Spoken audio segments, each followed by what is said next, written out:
What's up, Green Team? This is your girl T Green coming back at you with another video. Today I wanted to talk to you about my 2019 year in review. So what happened in 2019? I guess if you live in my world, what didn't happen? Oh my goodness. I don't even know where to start. It has just been so much that was just going on in my world. I guess a good place to start would be the fact that this year was a birthday milestone. Me, along with a whole bunch of other classmates, we celebrated our 50th birthday. Yes, you heard it. 50. 50th birthday. I guess if you're looking at the screen, it's 50. But I turned 50 years old this year, and I can tell you, some days I feel like it, but most days I don't. And they say that you are as old as you feel, and even though this was a milestone birthday, I bless God for allowing me to continue to be here. I thank him for everything that he's done in my life and around my life and through my life the entire time that I've been here. I can tell you, we all have our ups and downs and things that we go through, but sometimes people will say, if you only knew what I've been through, you'd wonder why and how I'm still here. And that is definitely my story. Another thing that happened in this year was the fact that well, in 2019, the fact that we built a house. And so that was huge for us too. We've been homeowners before. It's taken us a really long time to kind of get back to a place where we want to own a home. And initially, one of the reasons why we haven't gotten here prior to now is because in 2014 my daughter graduated, which is my youngest child, and we opted to downsize so that we can pay for her to go to college. So that is a story within itself. And let's just say that we are empty nesting and we are trying to move forward with just building our life. And we have grown kids. We have millennials. I have a 24 and 25-year-old, and they're adults. So we don't have babies that need to be babysat anymore. It's not to say that they don't need mommy and daddy anymore, but they don't need us to hold their hand every step of the way in their life anymore. So another very important thing that happened in 2019 was I was able to locate my biological father. In 1980, I graduated in 1987. When I was in my first year of college, I discovered that the person I thought was my biological father was in fact not my biological father. This is an awesome man. I love him dearly, and he has represented himself very well in my life, but he made it clear to me that he wasn't never going to lie to me if I ever asked the question, and it was discovered that he was not, and he told me that he wasn't. That did not change how I felt about him. I have had father figures in my life. My stepfather actually is the man who raised me, and he is no longer here, and I love him so very much, and I miss him so very much. But the other person that I'm speaking of, he's still here. He and I are very close.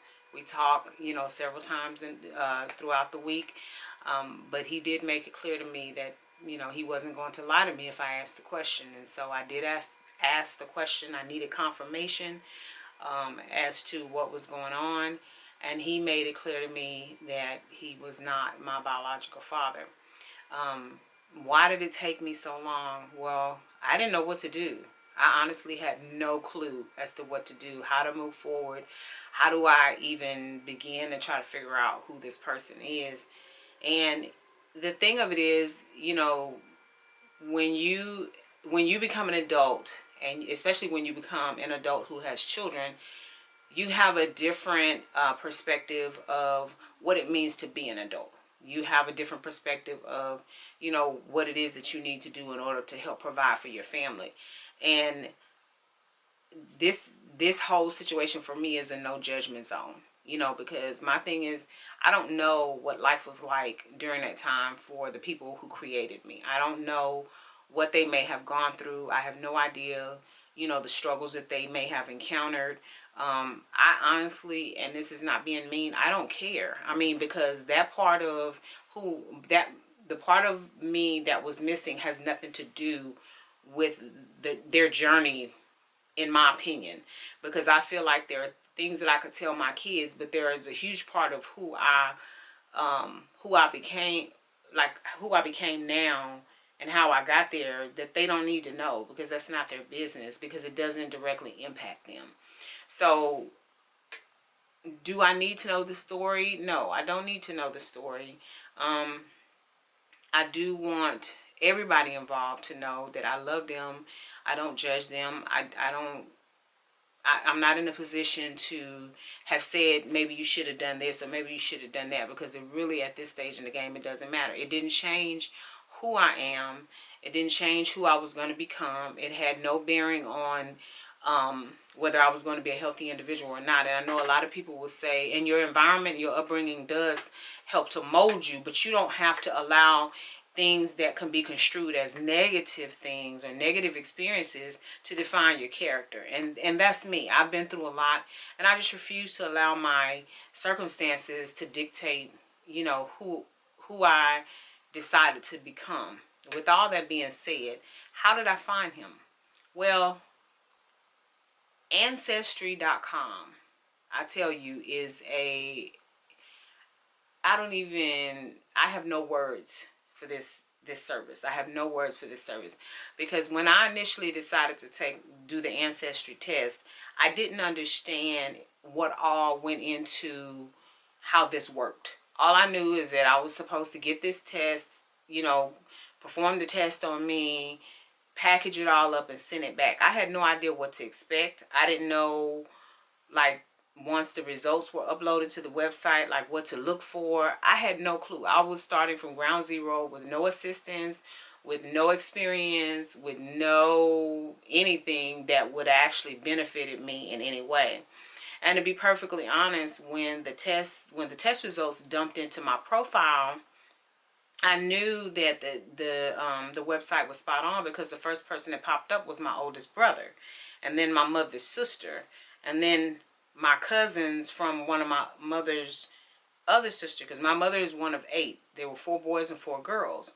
So cousins that I actually grew up with popped into my genetic profile, and Ancestry had no way of knowing that I was even connected to them. So this was like the first clue that this was actually a legitimate situation. Well, I looked and looked and looked for something that may not have been familiar to me. I couldn't come up with anything. And then I got a message from someone who said that we were connected, but when she looked at my family tree, she was very confused.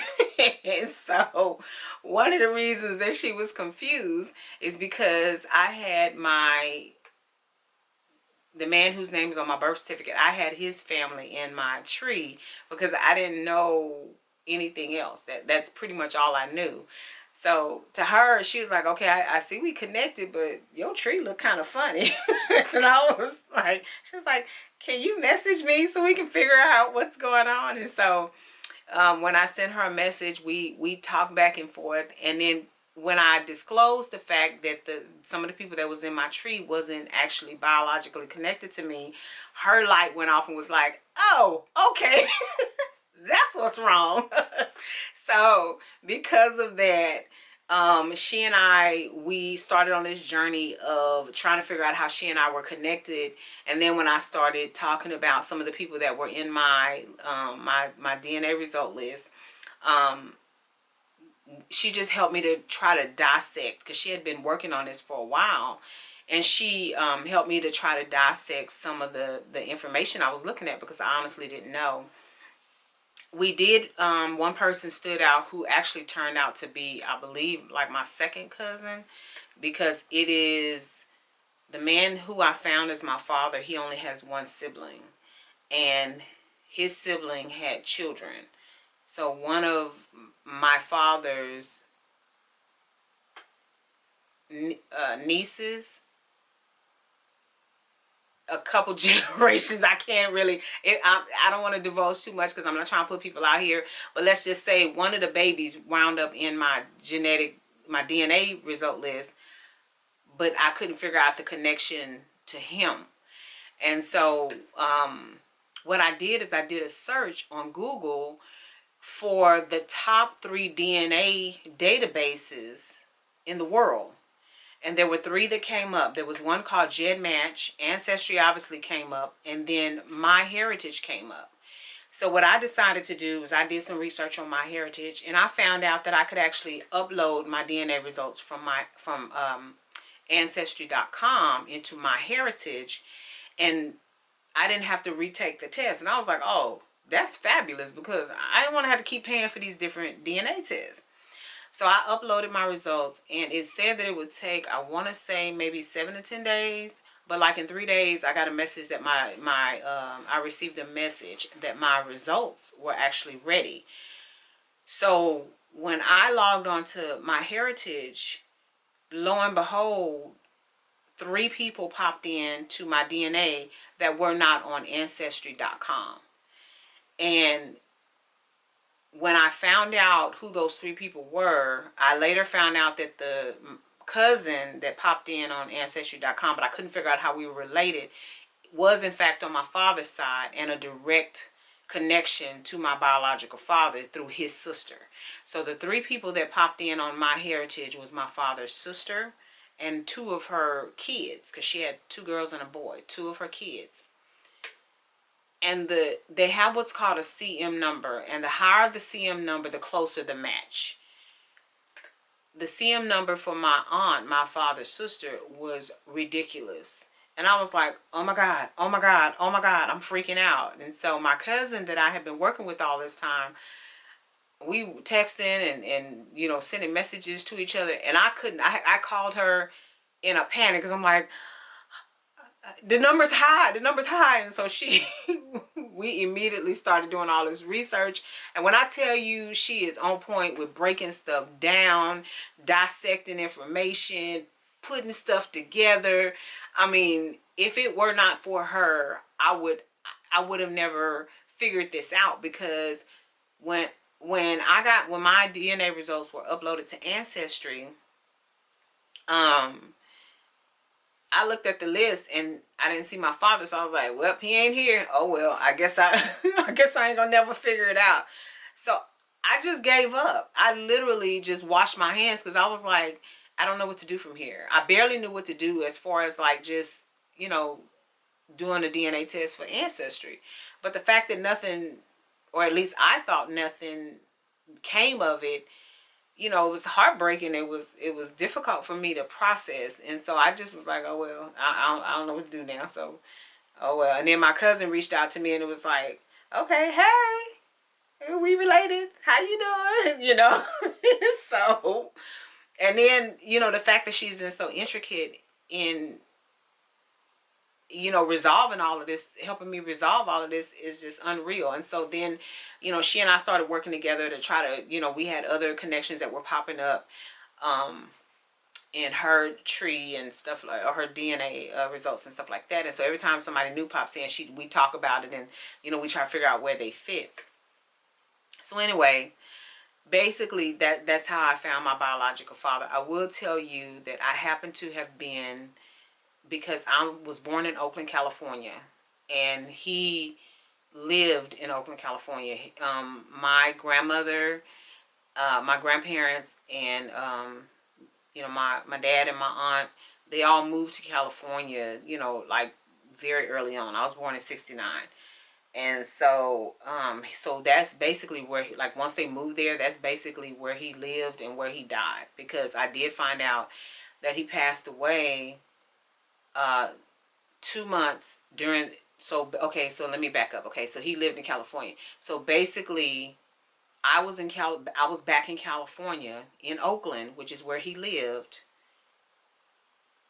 2 months prior to him passing, but I had no idea who he was. So had I known who he was, I would have gotten a chance to get to know him, hopefully, and you know, that would have been that. But unfortunately, you know, he passed away before I got a chance to even find out who he was. But you know, one of the things that my cousin, which is my aunt's middle child, second daughter, what she did was she provided from my aunt, she provided a photo of him so that I would know what he looked like. And OMG, when I put my photo against his photo, I couldn't believe how much we looked alike. And so that has been a huge weight that has been lifted off of my shoulders, even though he's not here. I now know my aunt. I haven't had a chance to actually go because they live in California. They don't live in Oakland, but they live in California still, and I haven't had a chance to go and actually see her. She is up in age, and I'm a little nervous about not being able to visit her. But you know, when you have situations like this, she didn't even know I existed. She had no earthly idea that her brother had a child. And so all of this is just a lot for her. She's older, so you know, you know, it takes time to process stuff like that. And the same with the rest of the family. So I have a huge family because my my grandfather had a bunch of siblings. So, you know, I've been able to connect to cousins. You know, we don't do all the second removed and all that kind of stuff. We're family. So I've been able to connect with cousins and talk to people. I have the cousin that helped me figure out who my dad is. She has a brother, and he's actually been here to visit me already twice, I think 2 or 3 times here in Houston. And so that's been awesome. We went fishing. So it's been good. So anyway, those are just a few things that that transpired in 2019. There was one other thing, but I honestly can't remember what it was. If I do, I'll probably have to wind up making a second video out of it. But anyway, I just wanted to come on and share a few things regarding 2019, my year in review, and let you all know what has been going on with me.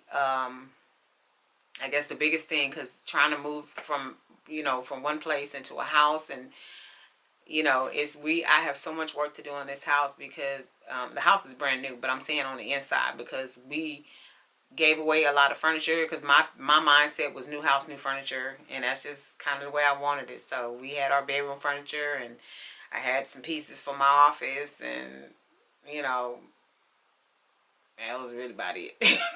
So it's a 5-bedroom, 2.5 bathroom, 2-story, 2-car garage, brick home, and we're so excited. And this is awesome. So I look forward to 2020. I hope things are going great for you all so far. So early in the year 2020, I hope your 2019 was fabulous. And if it wasn't for you, I pray that things will get better for you. And so that is really going to be it for me. But yeah, so that's my 2019 year in review. And as always, love yourself, love somebody else, and until next time, y'all take care. Bye.